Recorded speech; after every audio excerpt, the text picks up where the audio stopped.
자, 이 시간에 오늘 세계관 제목은 이미지 과잉 사회. 이미지. 여러분, 자, 오늘 이제 우리가 이제 이미지 과잉 사회라고 했는데, 봐요.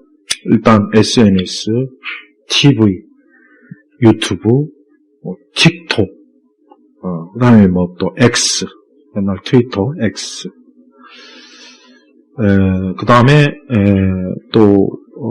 넷플릭스, 종류의 그런, 그러니까, 이 이미지, 그러니까 어떤 사진과 영상, 이미지가 엄청나게 과잉된, 그래서 우리가 하루 24시간 살면서 한번 몇 번에, 어떤 종류든 얼마 만에 이미지를 우리가 눈으로 보고 접하는지 한번 곰곰이 생각해 봐요. 엄청나게 많아요, 엄청나게.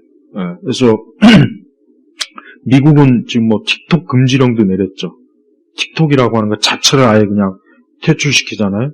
왜냐하면, 미국의 젊은 청년들이 틱톡에 너무 빠져있고, 아니, 그것보다 중요한 거는, 거기에서 이제 정보가 유출되고, 틱톡 자체가 이제 중국을 기반으로 한, 그런, 기업이니까, 이제 어떤 여러 가지 이유가 있는데, 그러니까, 이미지 과잉 사회라고 하는 게 뭐냐.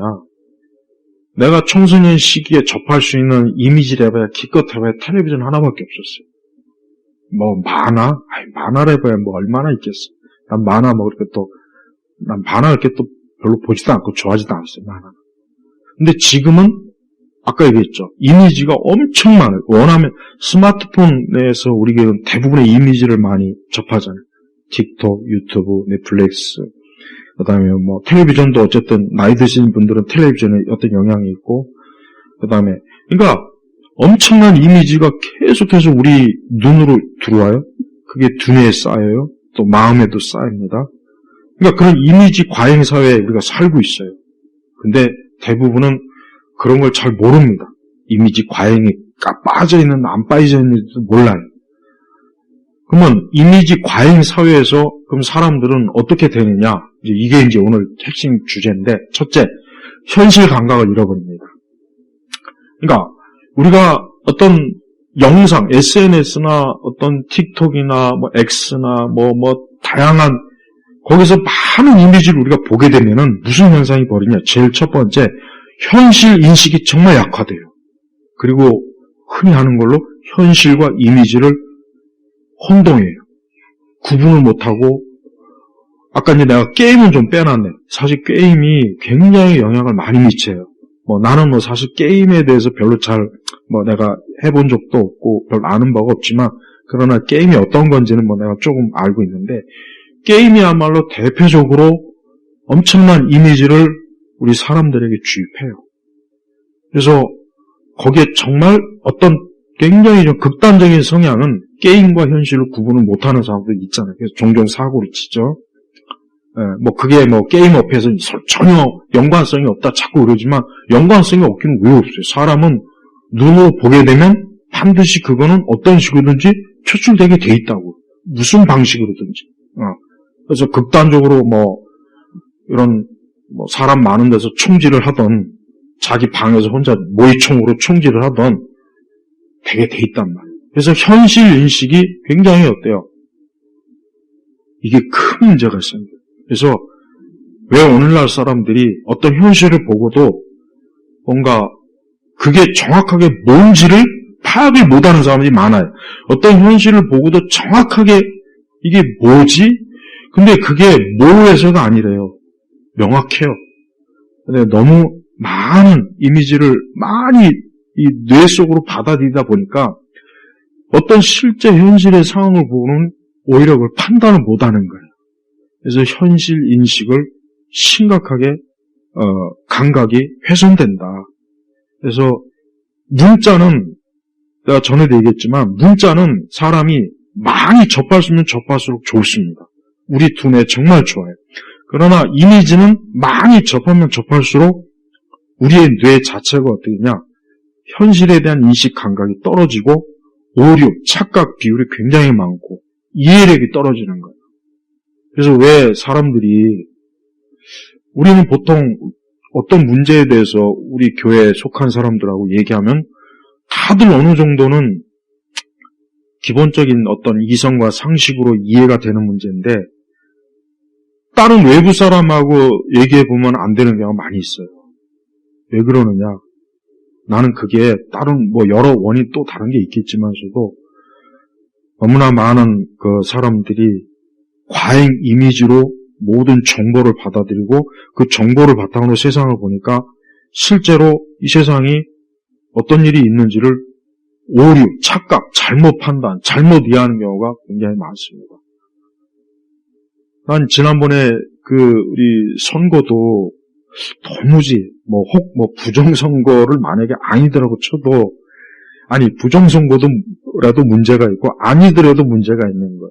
왜냐하면 사람들이 텔레비전이나 어떤 유튜브나 뉴스 영상으로 뭔가 많은 걸 주입하지만 그게 실제 투표장에서 그게 과연 올바른 판단을 할 수 있는 판단력을 제공하느냐 이거예요.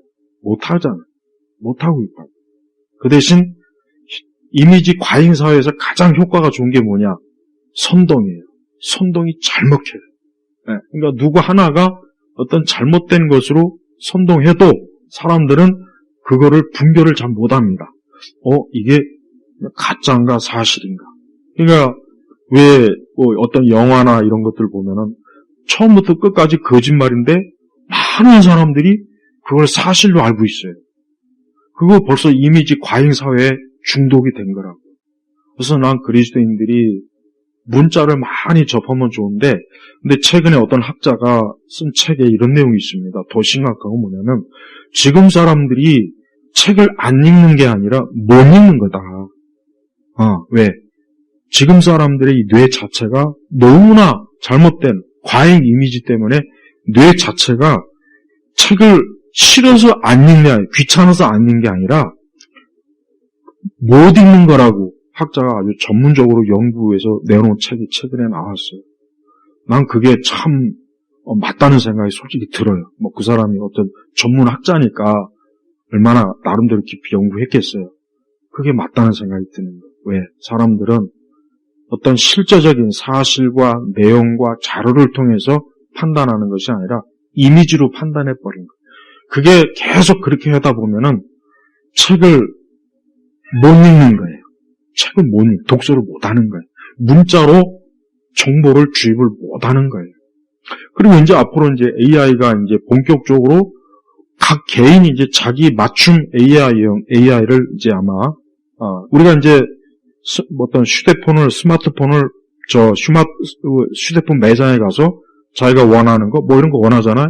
앞으로 한 5년, 한 10년이나 15년 정도 지나면은 자기 개인이 원하는 자기 맞춤형 AI 기기가 자기에게 딱 제품이 나올 거라고. 그럼 이제 그게 나오면은 이제 더 이상 내가 생각할 필요도 없고 내가 판단할 필요가 없어요. 간단한 건 그냥 AI에게 내가 궁금한 거, 내가 원하는 정보만 주입만 할 줄 알면 돼요. 그거는 천하의 바보라도 할 수 있겠죠. 그리고 이제 거기에서 주는 모든 정보를 그 정보대로 내가 이제 모든 걸 결정하는 거예요. 그러면 이제 앞으로 그럼 더 시간이 지나면 이제 주객이 전도되겠죠. 이제 내가 주인이 아니라 AI가 이제 주인이 되는 거예요. 사람이 주인이 되는 거예요. 그리고 한 5년 정도 되면 이제 인간과 같은 섬세한 어떤 인간이 가지고 있는 그 섬세한 어떤 뇌 구조, 또 어떤 심지어 인간의 마음과 같은 그런 비슷한 것도 AI에게 주입되는 그런 그 차원의 기술이 이제 들어간다고 하지 않습니까? 그러니까 이 이미지 과잉 사회는 정말 어떻게 보면 인류가 맞닥뜨린 가장 심각하고 어려운 인간이 스스로 이제 모든 걸 생각하고 판단할 수 있는 것들을 거의 다 잃어버리고 이제 모든 걸 다 이제 AI에게 맡기는 그런 시대가 아마 올 겁니다.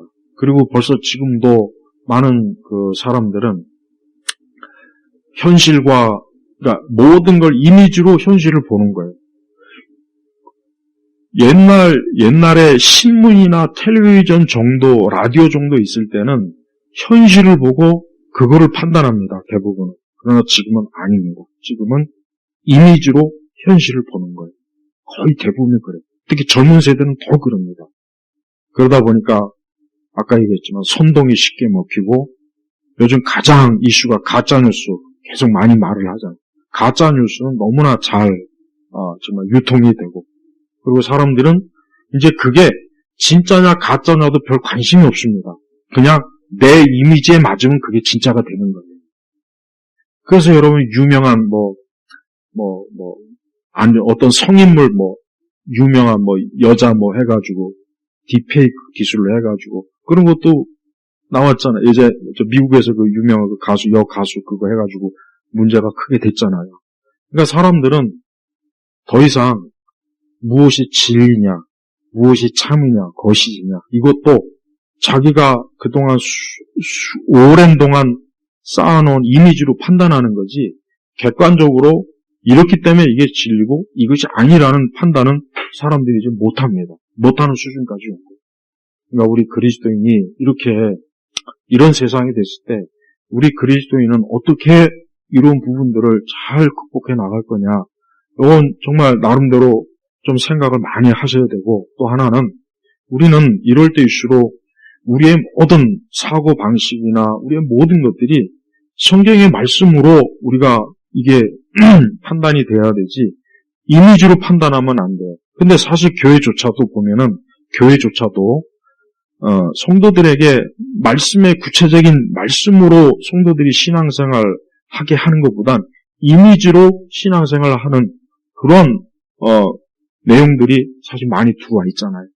그러다 보니까 믿는 우리 교회조차도 우리 그리스도인들조차도 신앙, 하나님에 대한 이미지, 하나님을 이미지로 생각하지 말씀으로 생각 안 해요. 여러분 이거 차이가 큰 거예요.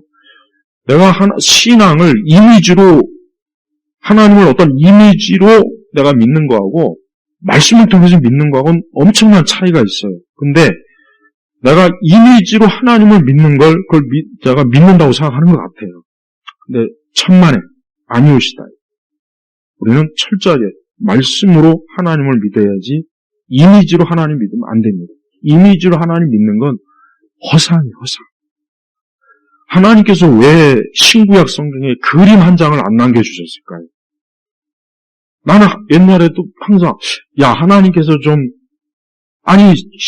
성경 전체에 한두 장이라도 신약 한 장, 구약 한 장에 그림 한 장이라도 하나 남겨줬으면 얼마나 좋았을까. 근데 하나님의 생각은 우리하고는 달라요. 하나님은 우리가 이미지로 하나님을 알고 이미지로 하나님의 진리를 접하는 걸 하나님 절대 원하지도 않았고 바라지도 않았어요. 그리고 우상이라고 하는 것도 이미지. 보이는 우상도 이미지라고 결국은. 근데 하나님은 철저히 금했잖아요. 근데 지금 내가 왜 우리 교회, 우리 신약교회, 지금 우리 세대 교회 왜 가장 큰 문제냐면 이미지로 하나님을 믿고 그 이미지로 하나님과 접촉하고 이미지로 자기가 하나님에 대해서 마구마구 상상하고 그거를 자기가 참 신앙이라고 고집을 부리니까 그걸 도저히 깨기가 참 힘들어요. 그래서 제발 신앙생활을 바르게 하려면은 말씀으로 신앙생활을 해야 되고 말씀으로 하나님을 알아야 되고 그 속에서 성령의 역사가 있어야 되지 이미지로 하나님을 만나고 내가 하나님을 인식해서 내가 하나님을 알게 됐다 그렇게 생각하는 분들이 있다면 그거는 꼭 아니라고 하는 것을 좀 알았으면 좋겠다. 세상 사람들도 모든 영역에서 이미지 과잉사 젊은 청년들 10대, 20대는 정말 심각합니다. 이 아이들에게는 이 아이들에게 어떤 말로 제대로 이렇게 어떤 사실의 문제를 설명하고 이해시키는 거는 굉장히 어려워요. 어렵다고. 그 대신 이미지로 설명하고 이미지로 뭔가 어떤 정보를 제공하는 게 더 빨라져 버렸어요. 그러니까 우리나라도 지금 AI 학습 본격적으로 구체적으로 이제 들어왔죠. 그리고 대학도 보니까 AI 기기를 통한 그 강의실이나 이런 것도 이제 막 만들고 있더라고요. 지금 미국도 마찬가지고. 그러니까 앞으로 인간이 참 하나님께서 주신 이 하나님의 지혜와 하나님의 지혜를 우리 두뇌 속에서 풍성하게 참 구현할 수 있고 열매를 맺을 수 있는 걸 상실하고 다 뺏기고 그냥 AI에게 종속된 그런 인간으로 만들지 않나 그런 참 예측을 좀 해봅니다. 그래서 우리 그리스도인들이 이러한 시대 때 하나님을 올바로 인식하고 하나님을 알게 되고 우리의 신앙을 바로 세우는 그런 작업은 이미지로 하지 말고 말씀으로 꼭 하라는 거. 말씀으로 하고 그리고 교회도 적어도 교회에서만큼은 자꾸 어떤 전자 매체, 영상 매체 이런 매체 활용하지 말고 제발 그런 거 활용하지 말고 교회에서만큼은 문자, 하나님 말씀으로 우리 성도들을 신앙을 양육하고 또 하나님 말씀도 그렇게 성도들에게 하는 게 그게 정말 좋은 거예요. 그게 성령께서 역사하시는 가장 좋은 하나님 원하시는 기뻐하는 길이에요. 그러니까 자꾸 이제는 그게 비효율적이다, 비효과적이지 못하다, 교육적으로 좀 뒤떨어졌다. 그런 그 잘못된 생각에 제발 속지 말고 우리가 본래적으로 하나님께서 우리에게 주신 우리 인간 하나님께서 우리 사람에게 신겨놓으신 그 탁월한 그 놀라운 그것들을 왜 우리가 스스로 뺏기고 무너뜨리고 왜 이걸 허물어뜨리냐 이거예요. 그러지 말아야 되잖아요. 네. 그래서 앞으로 지금도 사람도 그렇지만 사람들은 자기가 뭘 결정하고 판단하고 이해하는 게 이미지로 하고 있다는 것. 그래서 현실 감각이 없고 현실에 대해서 잘못된 왜곡된 그 생각을 많이 하게 되고 그래서 이걸 좀 더 제대로 어떤 모든 면에서 제대로 소통도 잘 안 되고 그냥 마구잡이로 그리고 봐요. 요즘은 일만 있으면은 모든 걸 다 인터넷이나 SNS에서 폭로하잖아요. 지금은 다. 그게 바로 이미지 전략이에요. 이미지 전략. 근데 사람들은 열광하죠. 굉장히 거기에 막 재미를 느끼죠. 거기에 막 또 많이 참여하죠. 그건 절대 좋은 일도 아니고 정상이 아닙니다. 우리 그리스도인들은 그런데 시간 낭비하지 말고 오직 나는 말씀으로 하나님을 만나고 말씀을 통해서 나는 내 신앙을 세우겠다. 이런 걸 꼭 좀 가졌으면 좋겠어요. 그리고 교회 이런 교육 담당하는 그 교육자들도 제발 좀 자꾸 시대 유행에 맞춘 그 교육 방식을 고수하지 말고 그런 걸 자꾸 도입하지 말고 옛날 방식, 고전적 교회에서만큼이라도 그렇게 하면은 얼마나 좋겠냐. 신앙교육 바르게 더 잘할 수도 있고 그렇지 않겠습니까? 그래서 우리 믿는 우리 교회가 이미지로 하나님을 믿고 이미지 과잉 사회 속에서 교회도 그렇게 한다면 절대 우리 교회, 우리 신자들의 어떤 영적인 발전, 어떤 성장에 아무런 도움도 안 된다는 걸 꼭 인식해서 우리 시대가 이미지 과잉 시대구나. 우리 믿는 성도들에게 있어서 이것은 굉장히 안 좋은 것이다라는 것을 좀 알고 제가 우리의 신앙을 성경적인 방식으로 이렇게 다 열매를 맺고 그러시기를 권합니다. 기도하겠습니다. 하나님 아버지 감사합니다. 오늘도 우리는 보이지 않는 하나님이시지만 그러나 말씀으로 우리는 하나님이 살아계신 걸 알고 믿고 성령께서 그 말씀을 통해서 주의 뜻을, 주의 임재와 또 주의 모든 섭리와 그 모든 것들을 우리가 알고 있습니다. 우리 성도들이 이런 이미지 과잉 사회, 그런 시대 속에서 헛되이 또 그릇된 방식으로 하나님을 알고자 하는 그런 잘못된 욕구를 가지지 말고 오직 생명의 말씀을 통해서 하나님을 아는 그런 참 믿음의 성도들이 되게 하소서. 또한 이 세대가 추구하는 저런 방식들을 절대 기뻐하지도 말고 또 저런 걸 추구하지 말고 우리의 본래 자리에 잘 뿌리낼 수 있도록 그런 지혜를 또한 주시옵소서. 예수 그리스도의 이름으로 기도 올렸습니다. 아멘.